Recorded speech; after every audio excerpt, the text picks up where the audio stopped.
Iyon and start recording mga kalapit na welcome sa isa na namang reaction video. Hiram tayo ng video kay RTD. Real Talk Darbs. Okay? Ang title Bad Influence Agad Pag May Tattoo. So, ang topic niya dito si Mikey Bustos. Ay hindi, si Mikey Arroyo. Hindi, basta si Mikey. Yung basketball player na naging sportscaster. Okay? So, discrimination 'to. Bakit hanggang ngayon meron pa rin, ewan ko. 'Di ba, gano'n ba kakikitid na utak ng tao.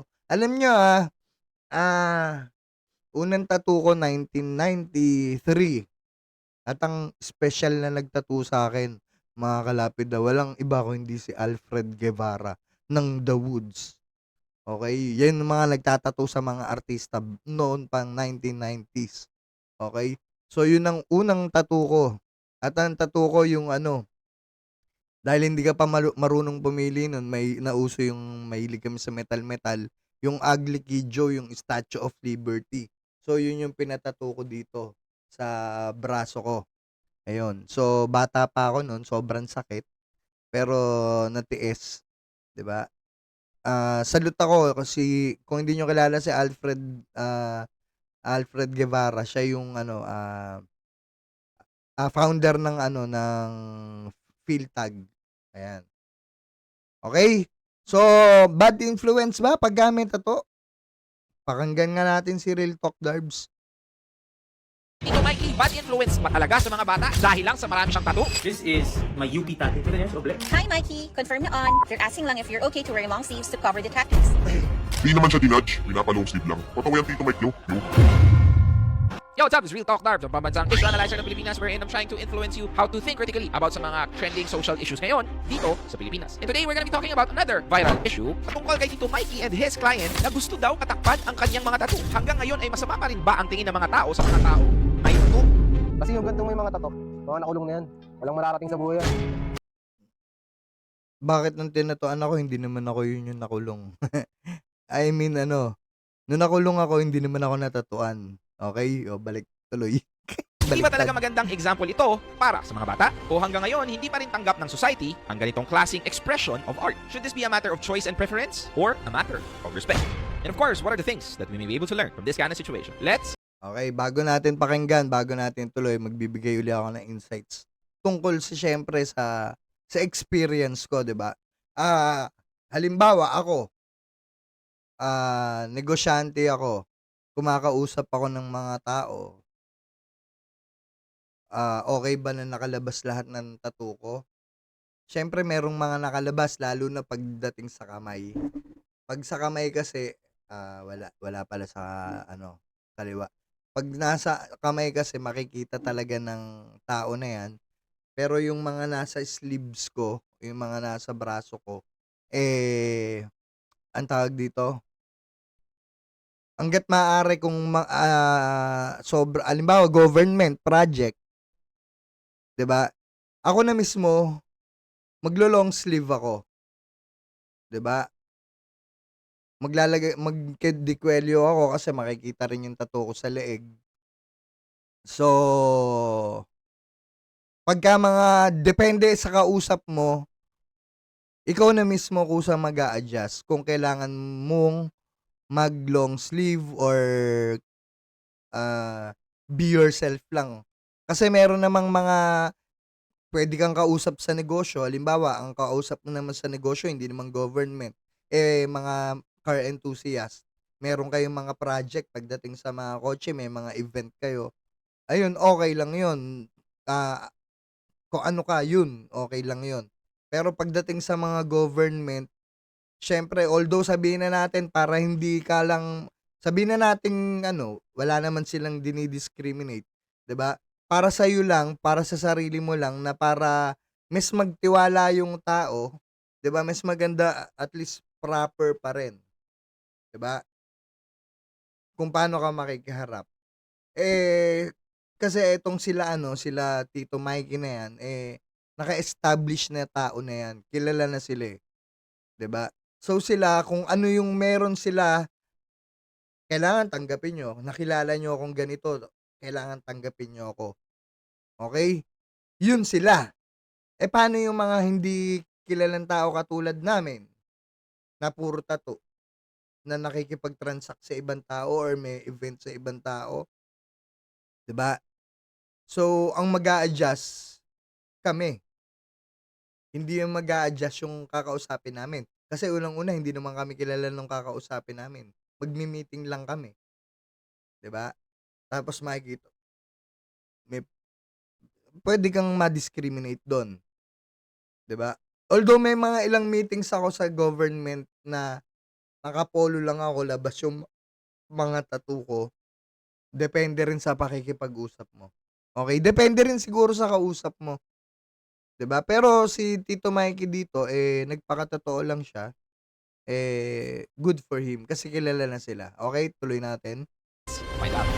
But first, let me give you a brief context. Sa mga hindi nakakilala, si Mikey Reyes, also known as Mikey Tito Reyes Mikey, is pala. a basketball player, host, content creator, and a newscaster. Sa unang pasada natin ng sports news. Good job though! Nakilala si Tito Mikey as he played as a point guard for University of the Philippines basketball team in UAAP. In 2015, he worked as a sports analyst in NCAA's men's basketball. In 2020, Tito Mikey felt na unti-unti nang nawawala ang passion niya sa paglalaro. And this is where he ended his basketball career and thought to shifting to a new path. During the lockdowns, Tito Mikey started a podcast called Shoot First, where he tackled various topics in relation to what they do, which is sports and their careers today after their basketball stint. Sa ngayon, si Tito Mikey din ang kauna-unahang fully tattooed sports anchor ng TV5.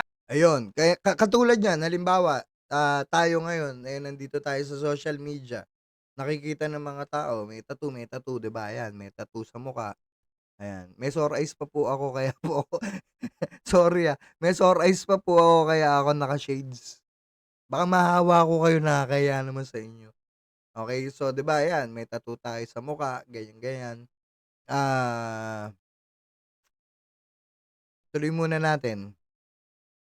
Reporting in the television newscast sa Frontline Pilipinas kung saan proud niyang ipinakita ang kanyang mga tattoo on national TV. Now, let's go back to the issue. Last Wednesday, August 9, nag-post si Tito Mikey sa kanyang Facebook ng kanyang conversation with his client. So, wherein matagal na nag-ask to, if it's okay sa kanya to cover his tattoo because there will be a lot of kids sa events.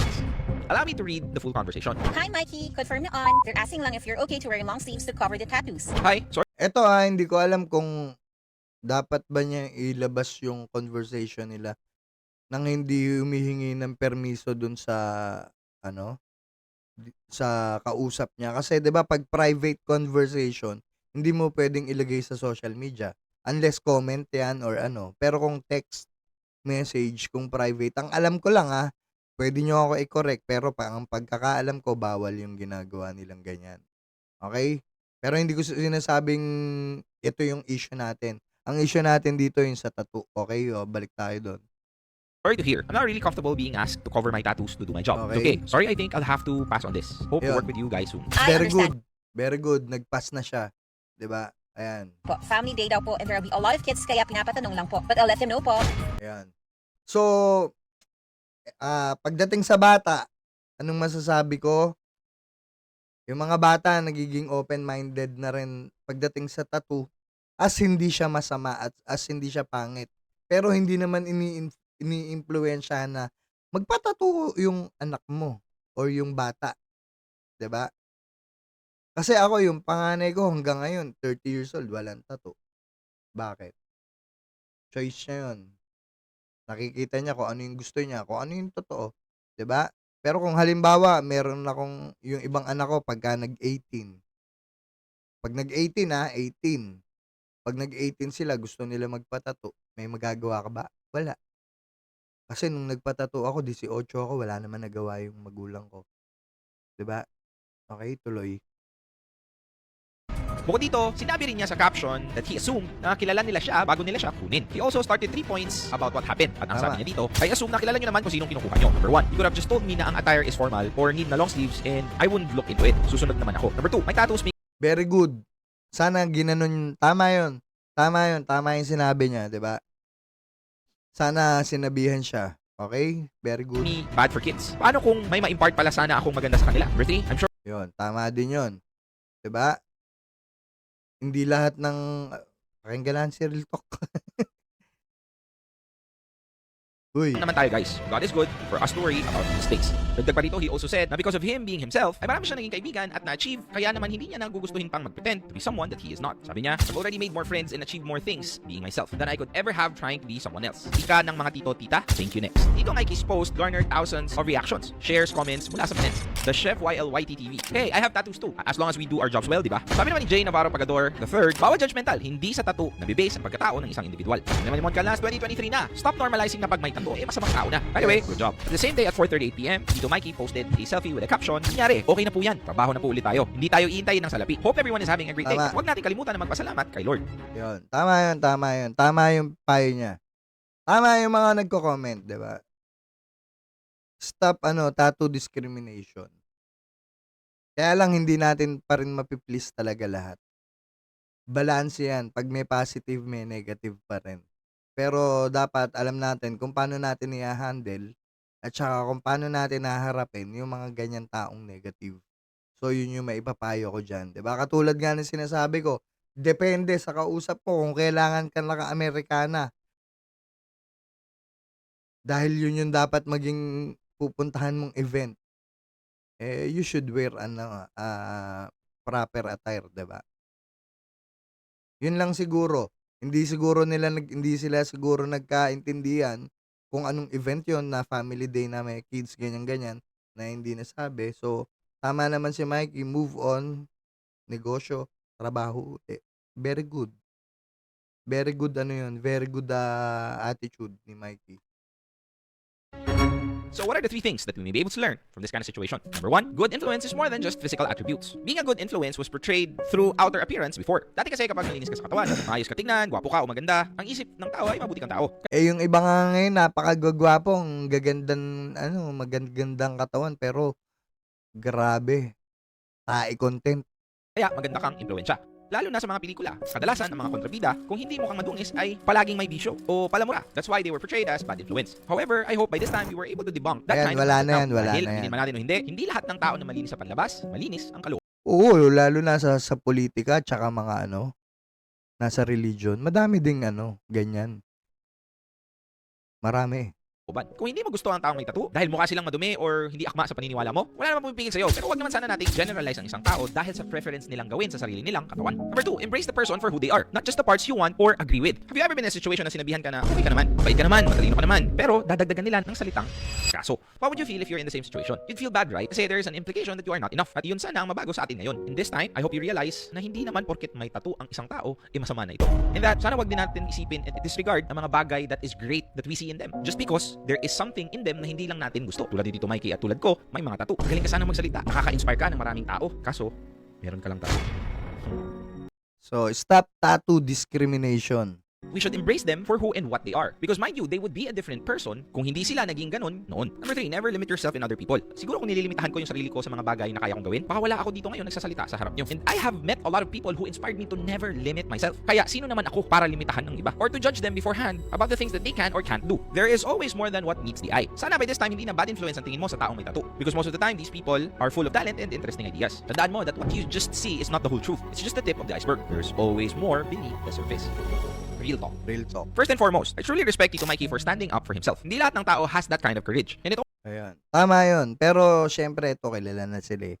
Okay, tuloy. only means that he truly respects and loves himself, na alam niya kung ano ang kaya niyang tanggapin o hindi. Also, he is still very open and respectful with the person he's talking with by saying na sana makatrabaho ko kayo soon. Yun nga yung sinasabi ko sa inyo kanina, napakaganda attitude nun. Okay. Sige. Wala na. Na sana makatrabaho ko kayo soon. I respect for people who knows their boundaries. Second, ayoko mag-assume too much with the management to ask to cover his tattoos. They probably didn't mean to cause him harm. I just hope that this would raise awareness. Sana it's about time that we give people an opportunity, not only because of what they look, but also because of what they can do. And this is the reason why this topic is also close to my heart, because I myself is a tattooed individual. And there are still times wherein I still get discriminated just because I have tattoos. After all, being a good influence goes beyond just looks. It's about the intentions we set and the hearts that we touch. Okay, so yun, tama yun, di ba? Being a positive influence goes beyond looks. It's about the intentions we set and the hearts we touch. Diba? Ganda yung sinabi ni Real Talk Term. So, yun lang masasabi ko, mga kalapid. Comment down below kung kayo ay may mga tattoo din at mga aspiring tattoo. Ako, tattoo artist pa rin pala ako. Hindi lang pala ako may tattoo. 'Di ba? Kita mo, nakalimutan ko na. Sa dami ng ginagawa ko. 'Di ba? So, kayo mga kalapida, share nyo din kung ano yung mga experience nyo dito. Kung kayo ay na-discriminate din dahil may tattoo kayo.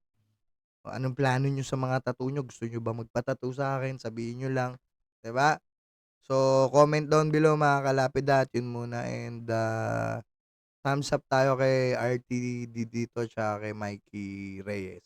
Okay? Okay, and stop recording.